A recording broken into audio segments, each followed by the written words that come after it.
tresno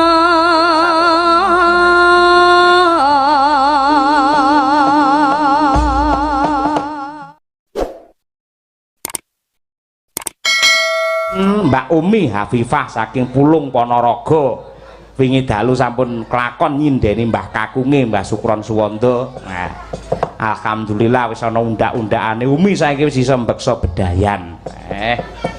Apik. Ndek mben ning Kebumen wis iso lenggeran saiki iso bedayan. Dadi ana undak-undakane. Sip. Dene menika anak kula wadon, Mbak Anting Lambangsih menika putra putri seniman menika. Menawi ramanipun menika nuwun sewu menika dalang profesional ingkang hebat. Kula dereng napa-napa pake Mbak Anting menika sampun melanglang buana. Nggih. Monggo Bu Kesi, monggo Bu. Ayo sinom parijata sampeyan sing nembang, mengko sing nyenggaki waranggana sanesipun kawimbuhan wiraswara. Nggih. Diaturaken dumateng para pinisepuh ing Laladan Banaran Sidoarjo ing tasih keparewungon. Monggo sugeng laras. Nggih. Monggo Bu.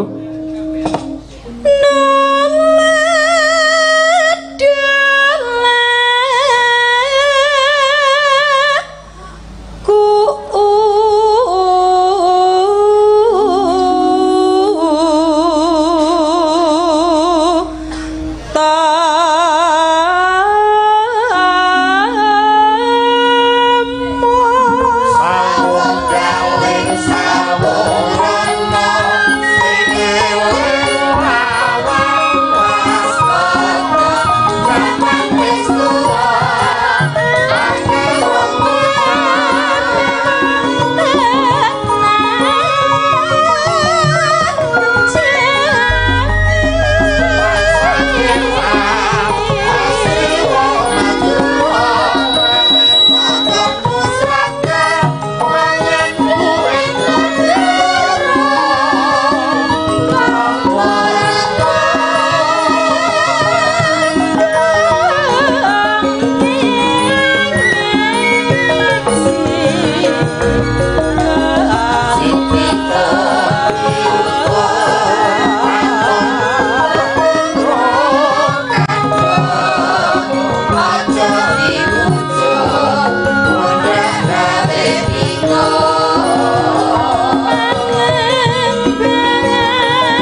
Mbak Anting Lambang Seo. Ha iya. Ya jumenengo. Ha. Saiki ciri khasmu rung metu iki. Wah, piye iki? Ah, sore mau lak sing dangdutan ning sing berbau Banyuwangen, Meduronan, ki rong ketok iki. Ayo, iki dimanfaatke. Coba kaya apa? Niki Banyuwangi napa? Manut sak srekmu apa? Wis. Banyuwangi mawon nggih. Banyuwangi ya oke ning kudu komplit. Ora mung lagu tok ning nganggo bawa. Bawa. Ayo, ngono kuwi. Tintingane Mas. Engko apa? Tibane apa engko? Gerajakan, Pak. Oke, siap, gerajakan siap. Yo, dibawani, Mbak. Anting Lambangsih. Ya, Nduk, dibawani, Nduk, coba kaya apa? Anting. Nah. Mampiat mayong paman.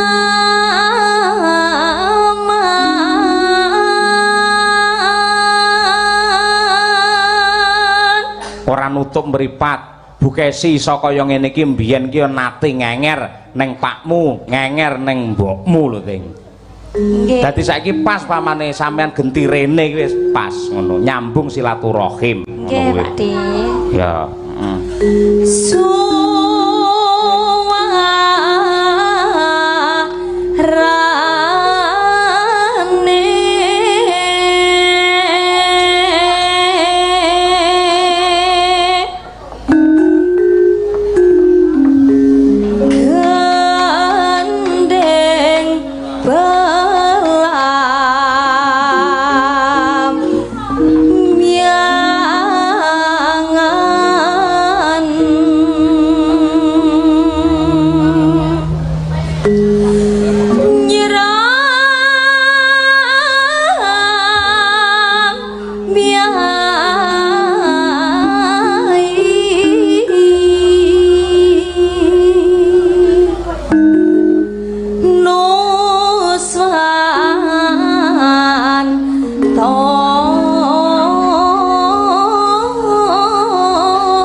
sampeyan iki laire ning Kediri apa ning Banyuwangi to, Nduk?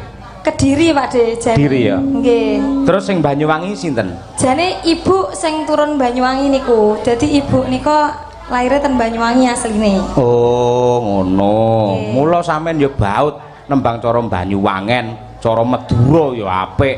Nggih, Pak De, kula iki malah jalure malah seneng-seneng sing etnis ngoten niku. Mboten mung Jawa kan wonten tradisi-tradisi yang lain yang perlu kita lestarikan juga. Bener kuwi, pancen kudu kaya ngono. Kaya Bukesi iki ya ora mung wong Jawa tok kuwi senengane. Nggih, soalnya kula nggih gadah bukune Bukesi. Heeh.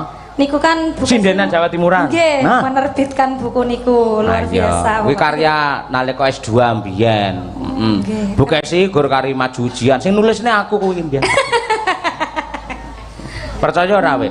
Ora. Nggih, rada sih, Pak. Ojo percaya aku ngapusi ya. Oh, kurang kenal kok Lah iya mul aku ngapusi ngono kok ya. Iya. Mianyo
takon dosa. Ora angin dosa ngawur. Aja takon. Aja takon dosa.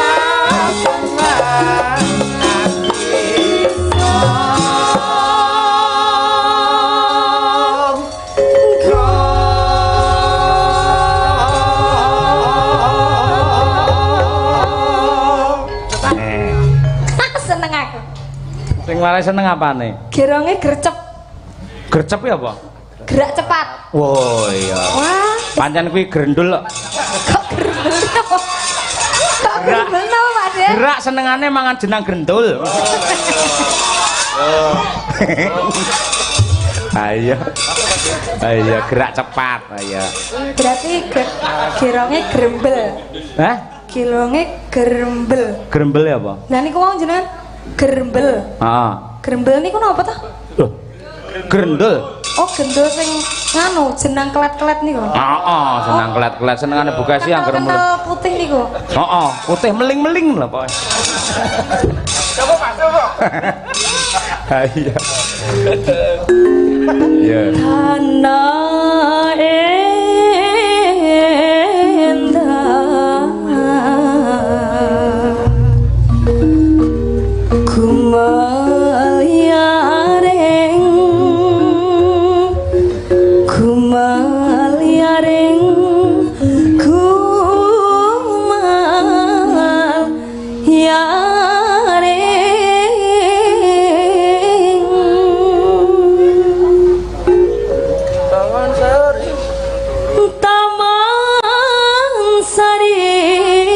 Swan Toro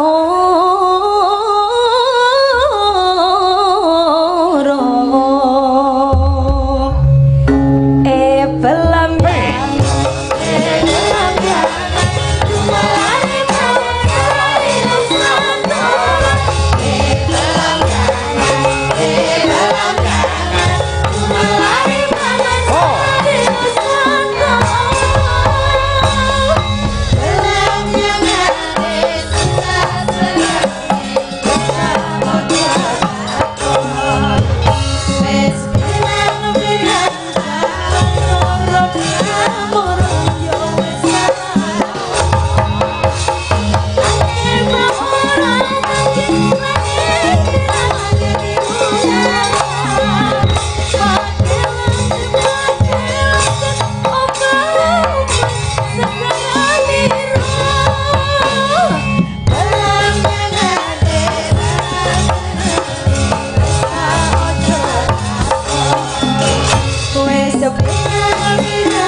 bocah iki suarane elok tenan iki. Ayo. Allahu Akbar. Kono to, Pak De? Sing kokmu kaya adan. Masa ta? Iya, mau sing arep kaya adan. Apik. Apik jos tenan. Lek sampean tulungane sing apa nggen Banyuwangen lek wis apa jenenge paseh banget menguasai banget. Kendangane piye? Kendangane iki mau. Kurang piye? Enggak usah isin-isin, Mas. Kowe kok ngerti lek cah kuwi ngisin-ngisini? Oh. Ketok sedikit malu-malu wajahe wau kula lihat. Lah pancen kuwi lagi lulus S1 iki. Karo wong wedok gila sih anu ora. Napa mboten doyan wedok? Doyan apa mboten oleh ora wedok? doyan, doyane lanang. Lah, ya toh Mas. Mosok nek sindene Pak Ade kangko buke silik milih niku. Pak Ade cahyo. Soale iki mirip ya aku ki bingung ngene. Tapi nek kacake luwih enom ngono wae. Allah ngelem-ngelem padine kleru ngelem-ngelem. Ora, mergane jan mirip banget jan teplek tak kira ki malah kembar. Wah. Ayo kembar sial ora. Ora sampean wis tau nderekne Pak Dekangko. nate. Wah, syukur. Alhamdulillah nate sakniki nderekne rayine. Ah iya. Sok ganti nderekne Mbah Sukron kapan-kapan. Nggih, insyaallah. Komplite golek pengalaman. Wes tak jamin sewengi mendhewe bungkem 1000 basa. Lah napa? Lah gendinge khusus kabeh. Walah ya wes. Aku mengundurkan diri wae. Lah kurang piye, kurang apik omong sing ngendang gen latihan kuwi. Mas. Ya.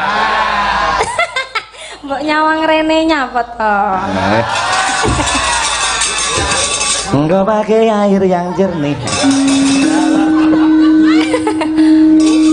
Anu, jenengan nembe lulus S1 nggih? Sampun gadah dereng? Dereng wani niku. Ning kayane akeh awan bengi tanggapan terus niku. Alhamdulillah. Jaipong. Jaipong. Ora nyopet. Yo jaipong jenenge pengendang kok ya. Oh, tumpakane sepeda motor lanang kae medyeni ora. Anu kok Pak De jane iki kendangipun sae kok ming masih lagi isin-isin wae. Ha ya mula kek ana motivasi men saya kendel ngono kuwi.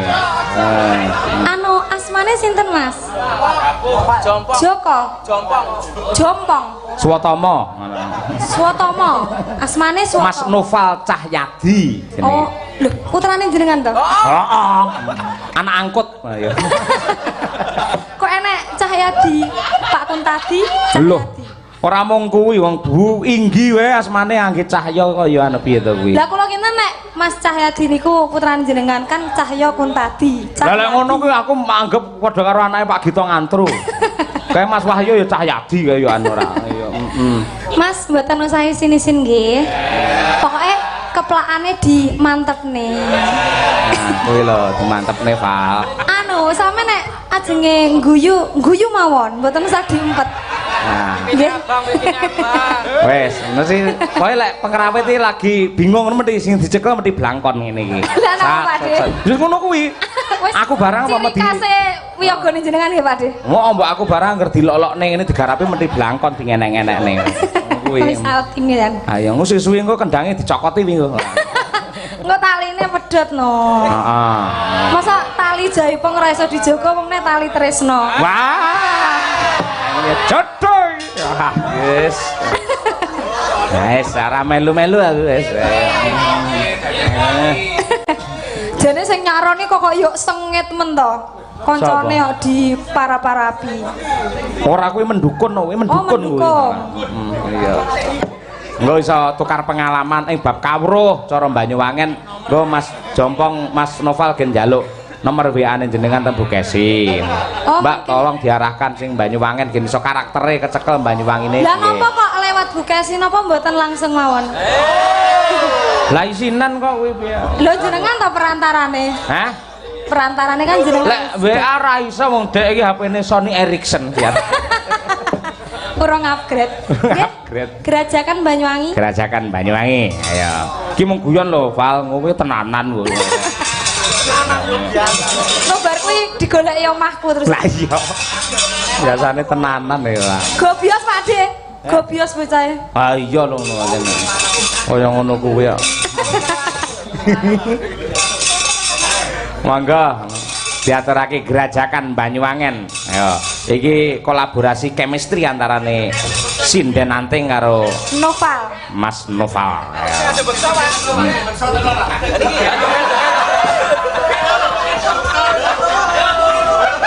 Ngapa ta Tum? Kowe sing seneng Anting apa piye kok? Ning tak garapi iki Noval awakmu ngocak-ngacak. Anu, kebelet pipis ya, Mas.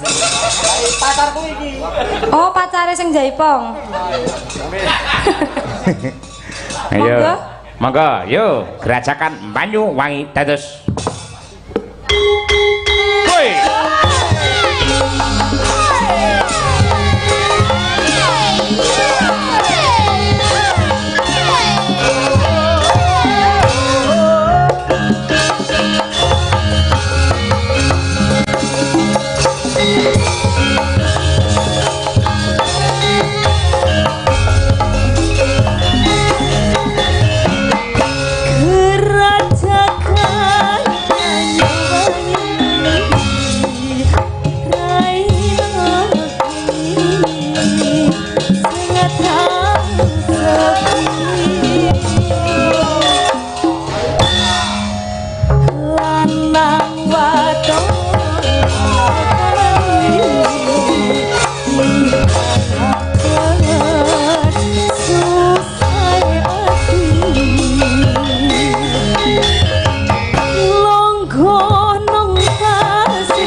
yang wangian yang wangian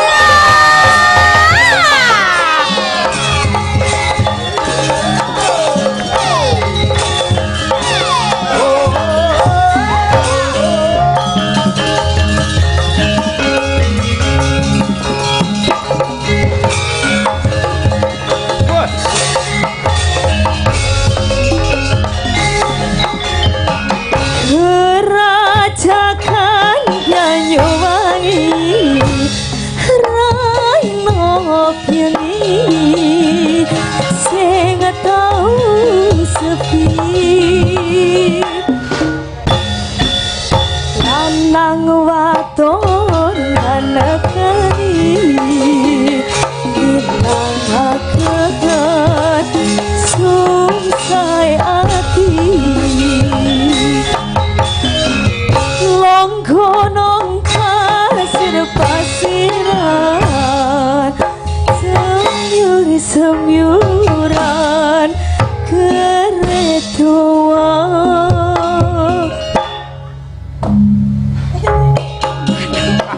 manos seliweran lantang wadon ukir-ukiran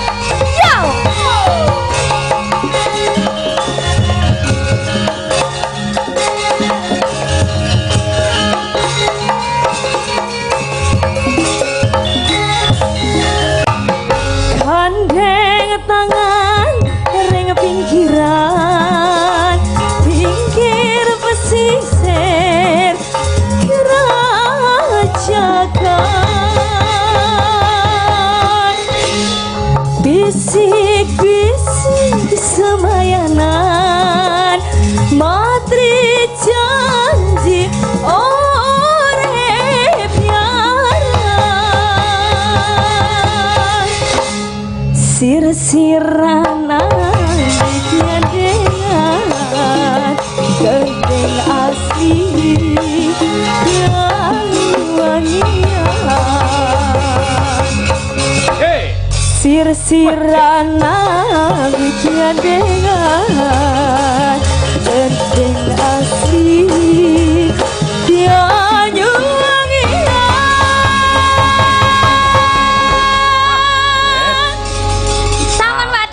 piye kendangane lumayan ta ya rada menjebak tapi tetap enak ya pancen benane variasi ini kan rada menjebak lah nggih kula jane mau kan kleru joget Umi guyu iki Umi guyu lah kok Mas ya mesem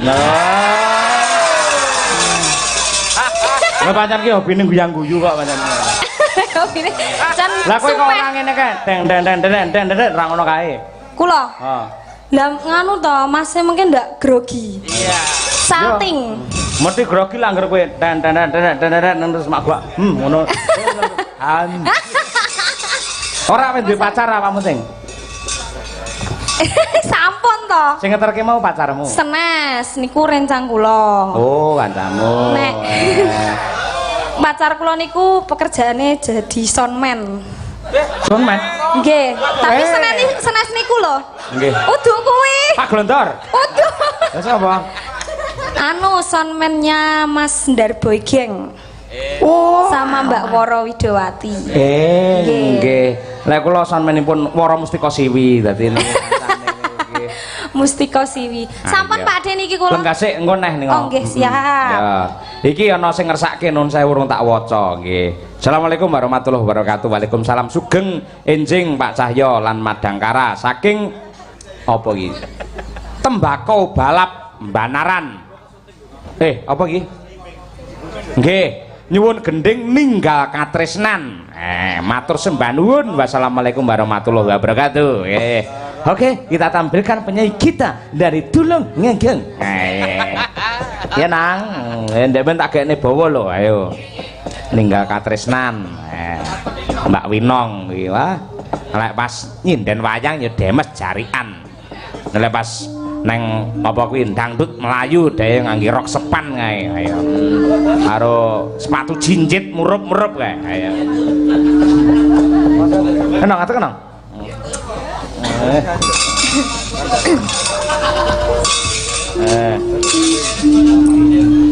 Kowe nek nang kene sok anggun. Mboten lho, Pak.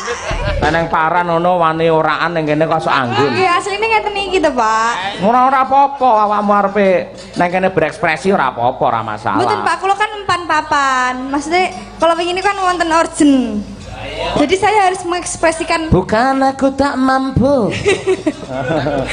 Itu harus mengekspresikan lagu dengan baik. Mboten lho, Pak. Nek ngaten kan kula pakai wet kalih gamelan ijo niki walah wingit lho, Pak. Mak padake gamelan ijo leluhur no piye wingit ora. Ora apa-apa. Mau sore iki saurunge do klenengan sapa tabuhan kendang sapa? Arep takon nyeneni, "Weh, bae Pak Teguh." Ora. Iki sapa kok kayak Jawa Timuran kayak kok nganti remongane Pak Mantep sapa? Bae Pak Teguh. Piyayi lek budaya iki ora gelem adoh kok gamelan ngono. Ya nang dibawani sih nang, Cahayu, bareng awake iki saya cilik ya. Mbiyen kaya agu lho ora pantes, pantese lemu saiki apik ana. Pek pisan. Apik lemu. Pek nggih. Pek nget pisan kowe. Thank you Mr. Yoyo. Hah? Thank you Mr. Yoyo. Oke, som. Ayo. No.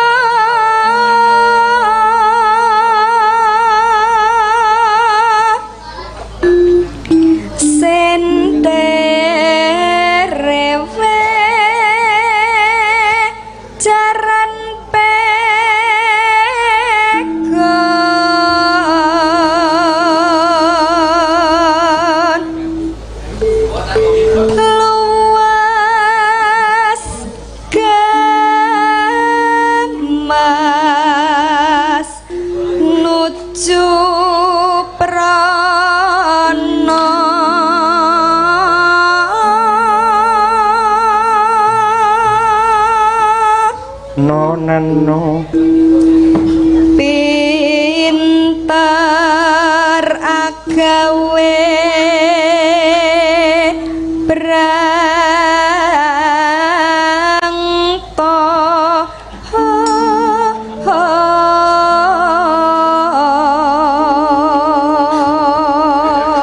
wong wedok iki ana kategori pancen wong ayu karo wong nyenengke. Apa ya? Lek si kaya Anting iki pancen bocah iki ya nyenengke. Lek si Umi iki pancen bocah ya ayu. Yen Winong iki pancen cenderung nyenengke. Dadi saka bedane nggen mripat terus nggen apa iki idep kuwi wis digarap karo Gusti Allah. Dadi bocah iki janjane ora mesem ora guyu ning sing nyawangi ning ati mari seneng. Sinden Winong tulung aku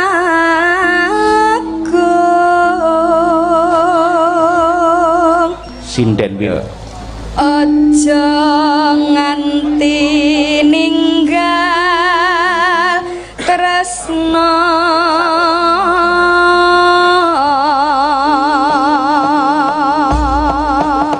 aja nganti ninggal tresna mula bacute ninggal katresnan. Ayo, ya nang, anu nang dirasake saiki.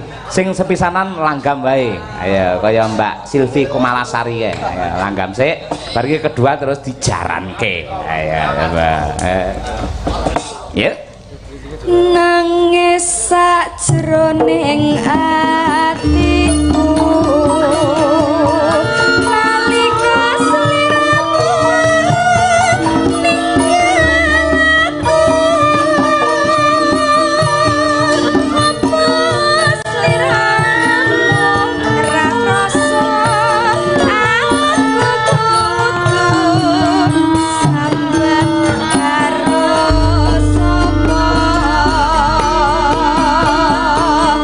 Tak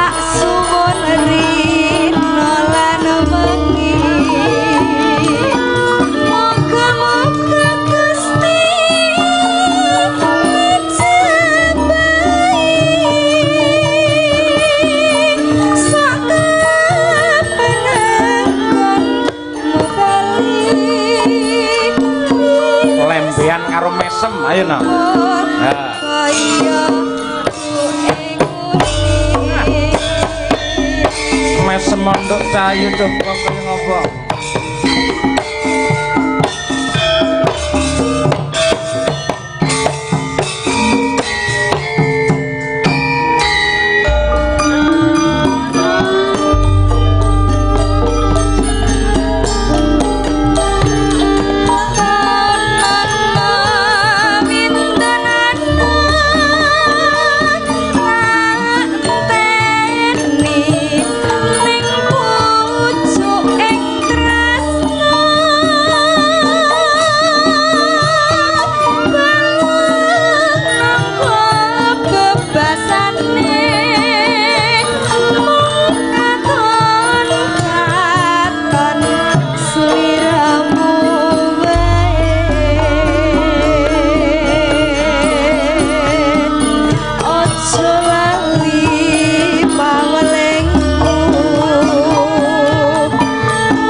fokus didokekno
senenge tekan ngapi lho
Ya ngono kuwi sing jenenge los sing ngono kuwi. Ayo. Niki nggih. Ayo tembang kangen Mbak Anting. Anu tak golekne kanca. Ayo Mbak Diajeng Chandra. Mbak Tri Hastuti Retnowati. Mbak Wanda dereng Pak Dalang. Mbak Wanda papat. Kurang piye ta kok iki? Ngono. Kira ki sedeng 1 2 3 Pak. 5 sedeng kok. Wong sindene Mbah Sukron wingi 8 ngadeg kabeh kok. Ayo, Tambah 1 Umi. Ayo Om. Mangga tembang kangen. Ayo diaturake bebarengan. Ayo, Cok. Dados.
Suwung jroning uripku yen ora ono sliramu.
Pak De, apa? niki wau nggih wonten pamundutan melih. Apa kuwi? Saking Pak Gino Baladewa. Niku nyuwun tembang memane ning kula kalih Mbak Diajeng Chandra. Wah, ya. Sampun transfer kula mengke kula bagi kalih Mbak Diajeng Chandra. Wis kono dumen dhewe kono. Oke dong.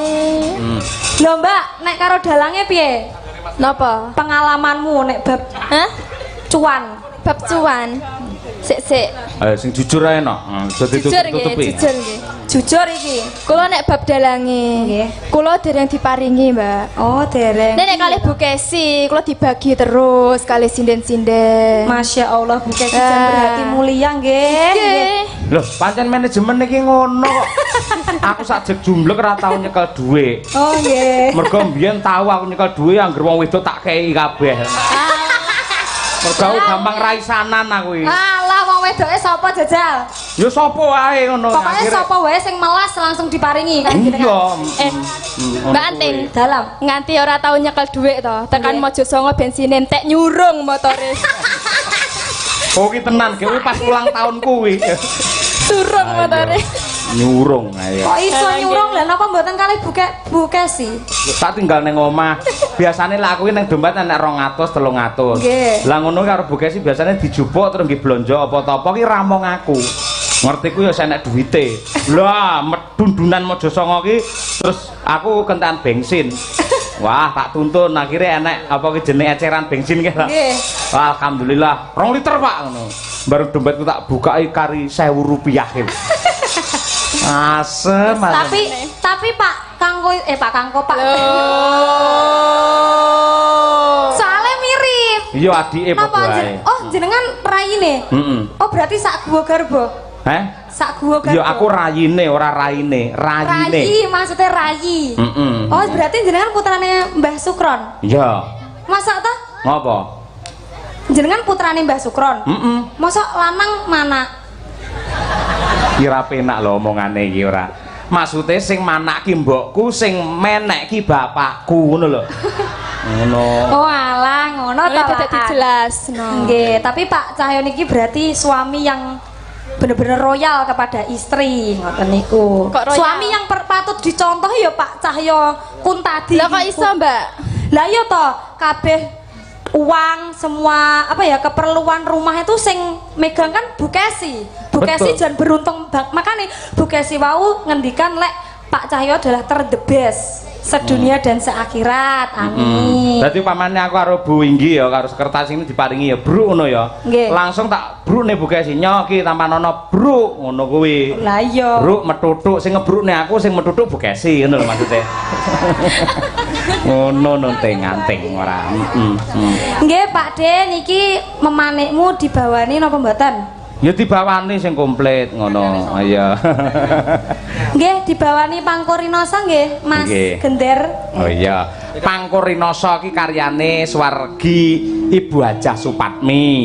Yen memanik iki karyane ya kuwi Om Sun Gondrong Tulungagung. Lah bapakku dhewe. Lah iya nembangke nggone Pakmu mesti paseh kowe ora. Enggak lali malah. Ayo. Ya Pangkurinoso.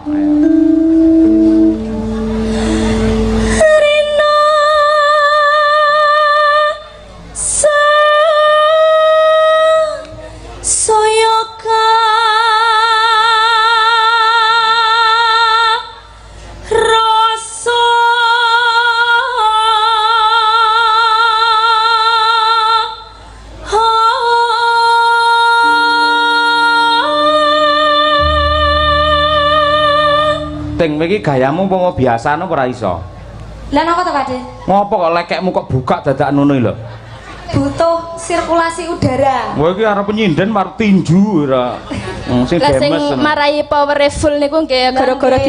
dibikak niku lho Pak. Terbukanya semua leng itu marai full powere. Ah iya, iya wis kono, sak-sakmu sing penting enek lenge. Ayo.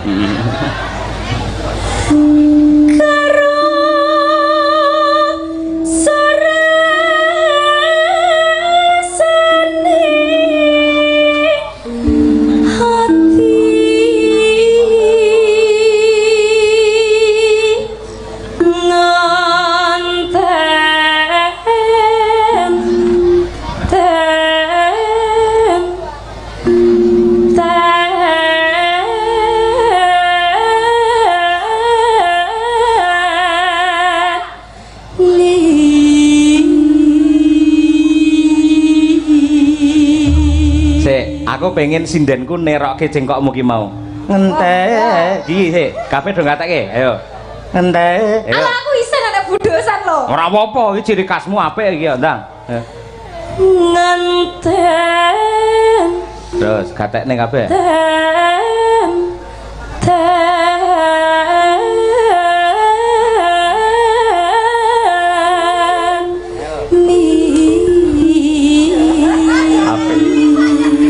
Jengkok kaya ambulan iki, Pak. Ya. Nek Bukesi ra usah dijajal mesti saged. Anu, diajeng. Oh, diajeng monggo. Tulungane cah Tuban iki, yo. Kene cah lugu. Lugu-lugu apa? Cah polos mboten menggok-menggok, Pak. Iya. Mboten kados jenengan. Ayo. Ngenten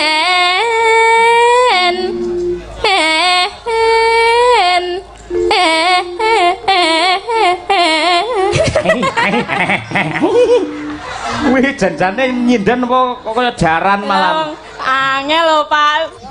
Nggih, karena kan setiap sinden punya cengkok sendiri-sendiri. Ah iya lah kuwi remuk kuwi mau ora. Iya. Nggih mboten to, Pak De. Remuk wae bosok lek kuwi mau ora. Ya.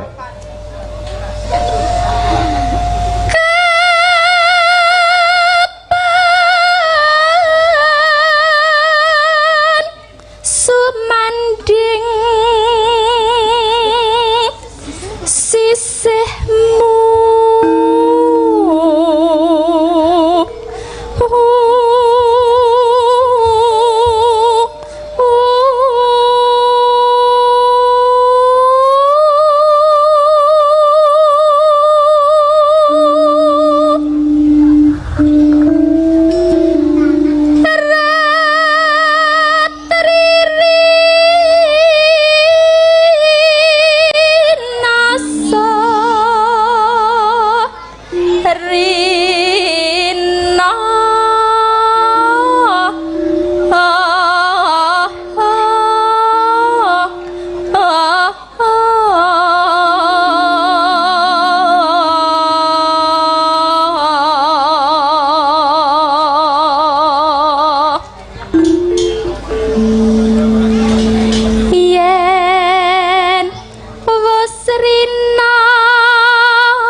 Oper anting.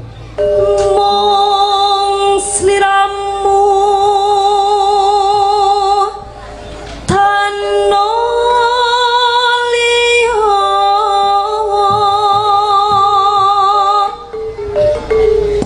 tak tresnani lahir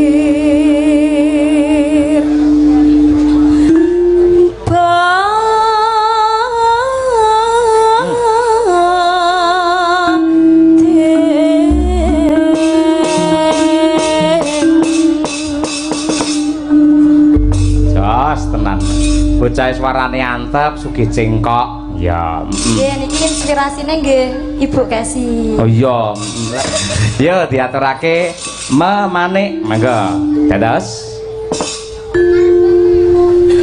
mong sliramu kang dadi